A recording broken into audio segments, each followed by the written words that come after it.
မိုးမရွာခင်ဒါမှမဟုတ်မိုးရွာပြီးစားမှရေကြီးကနေထွက်လာတဲ့တင်းပြန့်ပြန့်မြေတင်းနှံလေးကိုသိပ္ပံအသုံးအနှုန်းရဘာလို့ခေါ်လဲ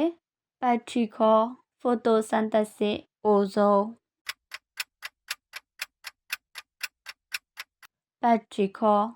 ရေစီးလွှာထဲကဘက်တီးရီးယားတွေနဲ့အပင်တွေကထွက်လာတဲ့အဆီအနှစ်တွေမိုးရေစက်နဲ့ထိတွေ့ရာကနေဒီအနံ့ထွက်ပေါ်လာတာဖြစ်ပါတယ်။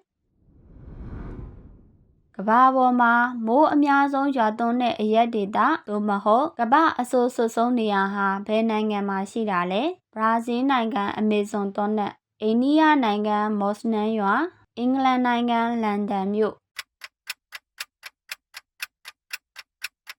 အိန္ဒိယနိုင်ငံမော်စနန်းရွာဒီဒေသဟာတစ်နှစ်ကိုပျမ်းမျှမိုးရေချိန်468လက်မအထိရွာသွန်းပြီးဂရင်းနစ်စံချိန်တင်ထားတဲ့နေရာဖြစ်ပါတယ်။မိုးရွာနေတော့ကောင်းကင်မှာလျှပ်စီးလက်တာကိုအရင်မြင်ရပြီးမှ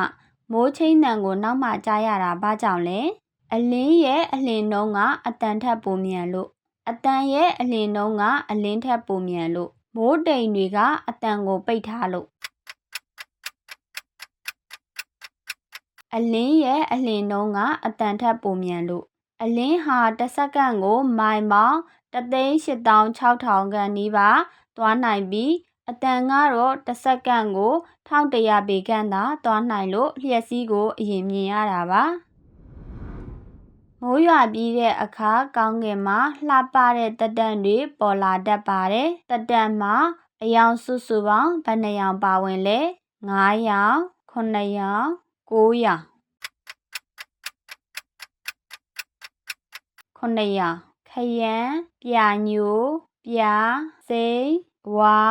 လိမ္မော်နီးဆိုပြီးတော့အယောင်9ယောင်ပါဝင်ပါတယ်